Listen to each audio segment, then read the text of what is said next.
ગુજરાત રાજ્યમાં બની છે એક એવી ઘટના જે આજ સુધી કદી નથી બની।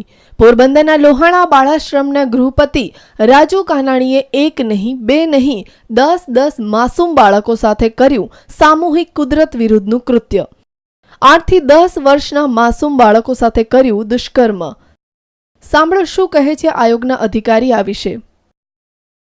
આજે રાજ્ય બાળ સુરક્ષા આયોગના એક તપાસનીશ અધિકારી તરીકે હું બાલાશ્રમની જે ઘટના બની છે એની તટસ્થ તપાસ માટે અહીંયા આવી હતી।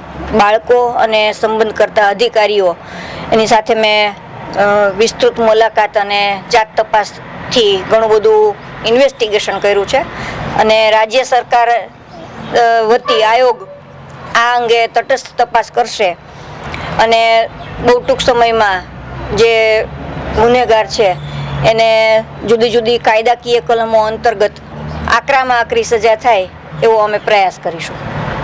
રાજ્યમાં સામૂહિક કુદરત વિરુદ્ધનું કૃત્ય થયું હોય તેવી આ પ્રથમ ઘટના છે જેને રાજ્ય સરકારે ગંભીરતાથી લીધી છે અને ગુનેગારને વધુમાં વધુ સજા થાય તેવા સરકારના પ્રયત્નો રહેશે।